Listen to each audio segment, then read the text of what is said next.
When did you start like regularly smoking weed? Since I was like 10 years old. The whole time we were fighting, you were regularly smoking weed? Well, you know, when you're a kid, your mother gives you liquor and marijuana for you, make you think that you're gonna go to sleep or something. Yeah. Really? Yeah. That never happened in my house. Never go. Yeah. No, My mother was alcoholic and stuff. Damn, that's harsh. Liquor and marijuana. See if you go to sleep. Yeah.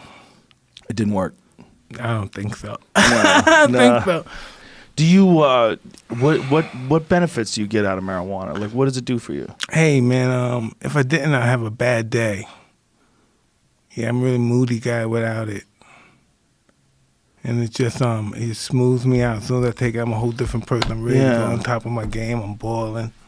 Yeah, I feel the same way sometimes. It makes me nicer. Yeah. Yeah, calms me down. Do you smoke? And I like who I am when I smoke. You know what I mean? When I weed, I don't sometimes like who I am sometimes. That's just the real sometimes. Yeah. I don't like that guy. I want to get away from that guy. Well, you know, I was talking to Michael Irvin once. He was explaining to me that when children grow up in high-stress environments, that their genes are wired to have a propensity towards violence. That if it's normal, if it's around them all the time, when they're growing up and when they're in the womb. Even, Yeah, I agree. when their mother's under extreme stress, if they live in a bad neighborhood, and it's hard for some people like yourself that did grow up in an environment like that to ever reach where you're at right now, just a place of peace.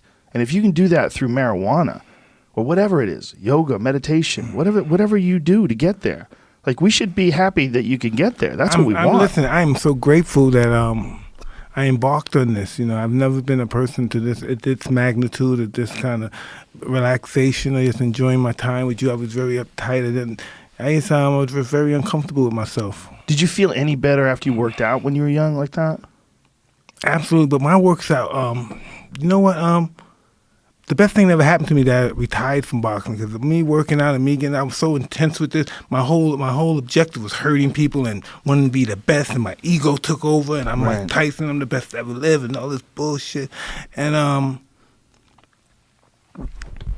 dealing with my partner Rob Hickman, I happened to embark on this, come across this thing called the Toad. Are you familiar with the Toad? Yeah, what you're talking about is 5-methoxy-dimethyltryptamine. Oh, that's it right there. Yeah. Yeah. And I came across that, and I smoked this I don't know, this medicine, drug, whatever you want to call it, and stuff.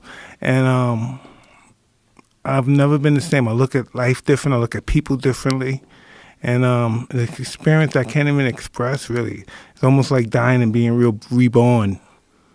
Yeah, I had the exact same experience. That's what it felt like to me too. Like you stop existing.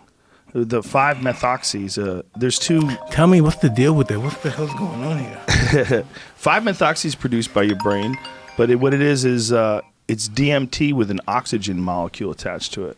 So regular DMT is N,N-dimethyltryptamine, and then 5-methoxy-dimethyltryptamine is DMT with like there's a very subtle change to the molecule, and that subtle change, for some reason, takes away the visuals. You've done regular DMT too, right? Yes. Regular DMT is rich with visuals, very strange, bright, colorful, impossible to describe visuals. It's inconceivable. Inconceivable is the best way to put it. Yeah, inconceivable. Yeah. But I try to explain it to some people, my wives, and it's just I don't have the words to explain it. That's exactly what I always say. I've done a terrible job explaining it to everybody. Every time I've tried, it just doesn't work. But all those things, they give you perspective. It's almost like you're dying.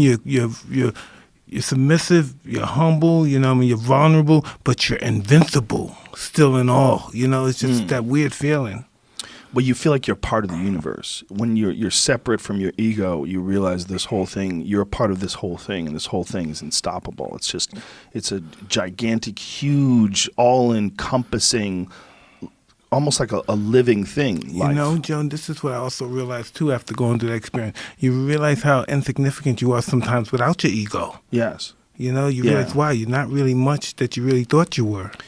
Yeah, you are and you aren't. Obviously, you are in everyday life. I mean, you go places, you have a dramatic effect on people. You mean a lot. You mean a lot to those people that you run into. You mean a lot to the people that you love and that love you. But we all do, and it's all relative. No one is irreplaceable, but everyone is special to someone or something, and at least to themselves. but we're all the same. We're all a part of this weird, crazy, gigantic organism that's the human race.